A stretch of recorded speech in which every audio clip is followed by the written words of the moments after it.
8:33, ya estamos de vuelta en Viva la Mañana. Gracias por estar acompañándonos. 31 de octubre, estamos ya a un pie de estar conmemorando días importantes para nosotros los guatemaltecos y estaremos, por supuesto, profundizando en las tradiciones, en las costumbres, en la historia detrás del 1 y 2 de noviembre. Es un país que a lo largo y ancho de su territorio exhibe una extraordinaria riqueza cultural. Ejemplos abundan y entre estos merecido es citar los municipios de Zumpango y Santiago Zacatepeques, que destacan por sus famosos barriletes gigantes. Asimismo, es costumbre general del pueblo celebrar por tradición a los difuntos el 1 y 2 de noviembre, días en que se reúnen en los cementerios del lugar, donde adornan sus panteones y pasan la mayor parte del día compartiendo con amigos y parientes. Los niños en su mayoría se dedican a jugar con barriletes. Asimismo, no se puede dejar por un lado el denominado fiambre, como parte de la gastronomía guatemalteca típica para esta festividad. Además de ser un simple descanso, Guatemala vive una fiesta y revive recuerdos cada 1 de noviembre, donde se celebra en familia, con amigos, en el cementerio o con alguna actividad tradicional de nuestro pueblo guatemalteco. Este es el tema que abordamos hoy en nuestra entrevista. Para Viva la Mañana, Luis Cano. Bueno, temas importantes, son días bastante lindos que hemos celebrado durante todos estos años en Guatemala, pero ¿qué es lo que está detrás de estos días? ¿Cuál es la historia y dónde surgen? Bueno, justamente de eso platicamos hoy y para ello le damos la más cordial bienvenida al licenciado Miguel Álvarez Arévalo, él es historiador de Guatemala, conocidísimo y ya miembro de la familia Viva la Mañana. Sí, bienvenido. Gracias, qué gusto estar aquí con ustedes, de verdad, en estos días tan importantes para la cultura guatemalteca como lo son el 1 y el 2 de noviembre.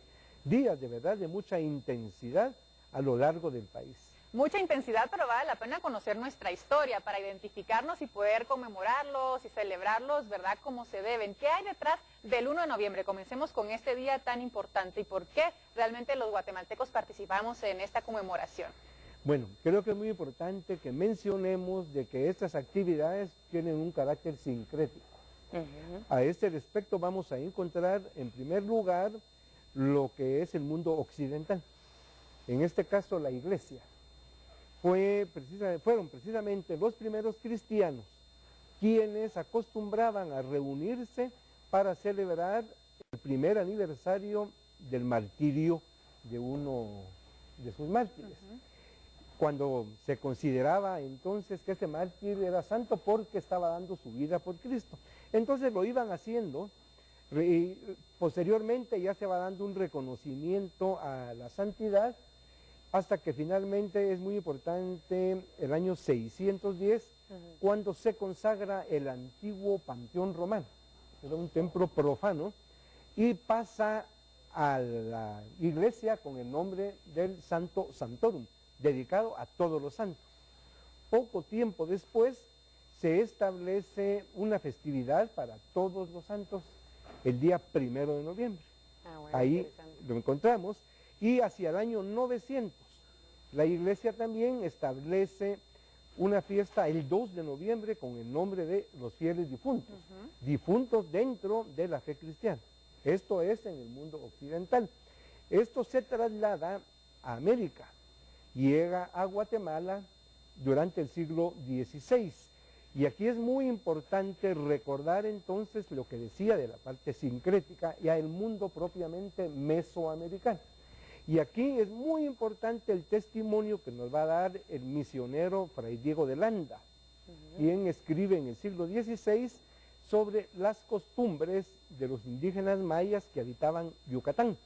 Y él nos indica que los indígenas tenían costumbres para dar culto a la muerte, porque ellos creían también en la vida eterna, y para esto en sus casas hacían altares, donde colocaban comida, como una ofrenda a los que ya no estaban, además de algunos símbolos como calaveras, así como algunas especies de flores propias para esta época, y aquí nos encontramos con lo que es la flor de muerte, que en lengua náhuatl se conoce como cempasúchil, que florece a finales de octubre y noviembre y que desde la época prehispánica está entonces asociada a este festival.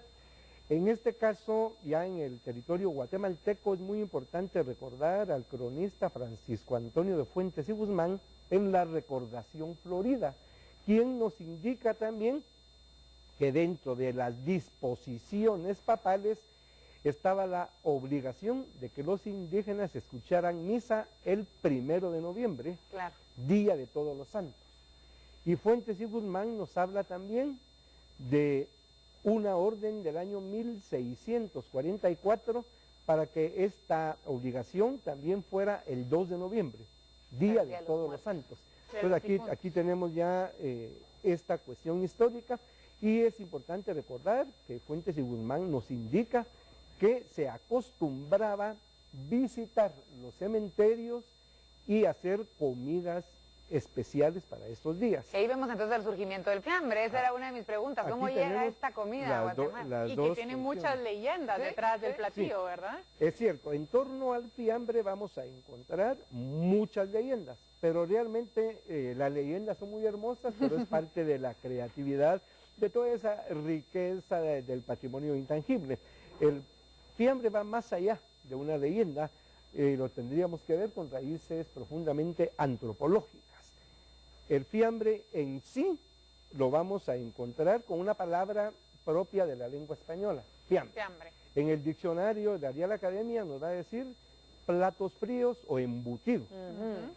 En España no vamos a encontrar ningún plato con las características nuestras que se llame fiambre, sino que todos los embutidos. ¿Qué son los fiambres exactos? Sí, y el fiambre tiene en el caló significado de muerte. Mientras que en el caso de Guatemala, el fiambre va a surgir en los grupos criollos y gran parte de sus ingredientes van a ser hispanoarábigos. Dentro de esto, gran parte de lo que van a ser las verduras, los embutidos, los garbanzos, por ejemplo, el aceite de oliva, las aceitunas, las alcaparras, el vinagre y por supuesto muchos elementos también propios de Guatemala. Por ejemplo, el fiambre es indispensable el ejote. Claro. El verde, y el ejote es propio de nuestras tierras mesoamericanas. Entonces ya vemos un mestizaje. Y aquí nos encontramos con que la gastronomía de Guatemala es mestiza, cíclica y ritual. Y en este caso en particular, el fiambre en primer lugar va a ser mestizo, pero por el otro lado es ritual. En torno al fiambre hay una serie de eventos para la preparación. Las personas que participan para escoger, para picar, para hacer los caldillos, la vinagreta, luego los secretos que salen a floración. Que son muchos, muchísimos, la parte de los embutidos, la decoración. El montaje, pero lo que es cíclico es que se come únicamente el 1 de noviembre. Se puede comer en cualquier día del año, pero en ningún día del año va a tener el sabor. Aunque lo tenga, no lo vamos a sentir, porque culturalmente el fiambre es en la cultura guatemalteca para celebrar al Día de Todos los Santos. Entonces aquí nos estamos encontrando también en parte de lo que es la cultura intangible, el orgullo de hacer el fiambre, de comerlo, la nostalgia. Era de mi abuelita, de mi mamá, de mi papá. El de nuestra casa siempre es el más rico, ¿verdad? Siempre el de mi casa va a ser el mejor. Y hay algo, se comparte, fuera de que el almuerzo se hace en casa, que reúne a la familia, se preparan los platos y se mandan a dejar. Y también se reciben. Y todo el mundo va a decir, está muy sabroso, está delicioso, pero me quedo no con el mío. Entonces creo que el fiambre alcanza niveles culturales muy grandes para nosotros. Dentro del Estado guatemalteco, el Ministerio de Cultura y Deportes ya ha declarado algunos platos de nuestra gastronomía como patrimonio cultural intangible. Tenemos el pepián, el cocón, el caquic, el plátano sin molde, pero aún no está el fiambre. Y el fiambre yo sí insto, porque el fiambre une al guatemalteco, tiene una serie de elementos que hacen que el fiambre sea indispensable para nuestra sociedad. Ahora bien, tenemos que ver que el origen del fiambre viene del siglo XVII. Ya vamos a encontrar las referencias en Thomas Gage, un irlandés. Pero, sin embargo, creo que la persona que supo catalogar con una palabra nuestro fiambre fue el cubano José Martí, cuando describe la gastronomía de Guatemala y dice, el ecléctico fiambre. Eso es, el fiambre es un eclecticismo. Entonces el fiambre surge en el seno de la ciudad de Santiago de Guatemala.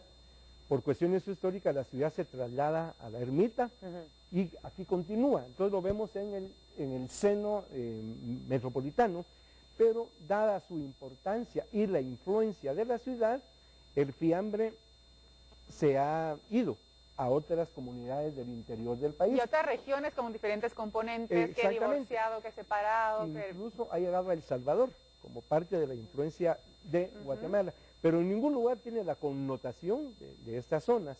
Hay otro lugar, es San Miguel de Allende, en el estado de Guanajuato, en México, donde se acostumbra el fiambre, pero es diferente, porque allá lleva patitas de marrano, lleva muchas manías, aceite de oliva, variantes, claro.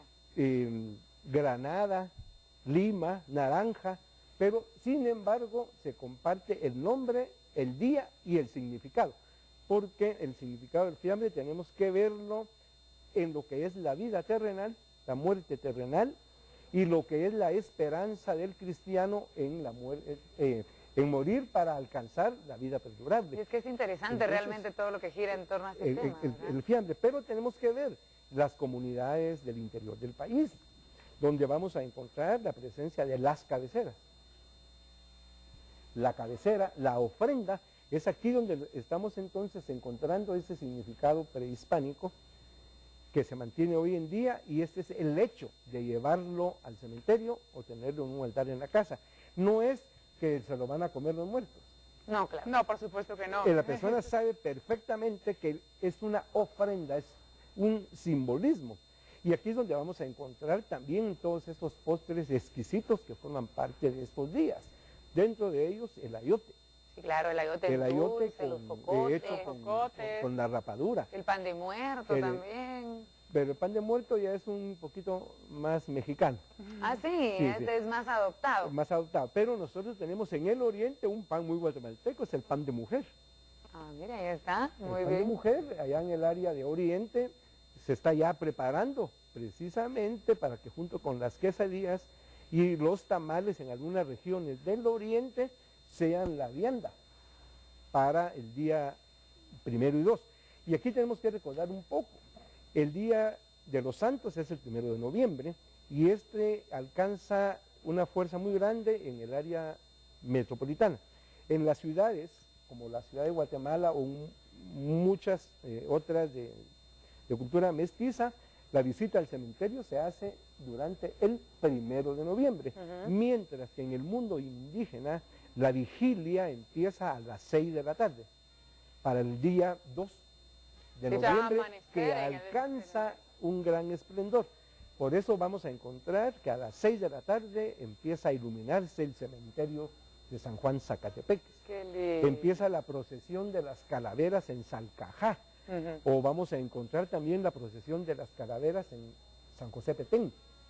Y es que son muchas tradiciones realmente, y pudiéramos, creo yo, seguir hablando aquí por horas. La carrera de caballos también muy recordada en Todos Santos, Cuchimatanes, ¿verdad? Bueno, son tradiciones nuestras, ese mestizaje tan rico que el licenciado, bueno, en breves minutos, ¿verdad?, nos pudo explicar, pero yo creo que lo más importante es sentirnos orgullosos de lo nuestro. Pudiéramos seguir hablando por horas, pero tenemos que continuar. Muchísimas gracias por habernos acompañado, por darnos un poquito de todo su conocimiento, licenciado. Es un gusto que se sienta tan orgulloso de lo nuestro y nos lo transmita también a nosotros. No, para mí fue un gusto, no, de verdad. Yo soy guatemalteco y afortunadamente nací en Guatemala y me gusta compartir todas esas tradiciones porque nuestro país tiene color, olor y sabor.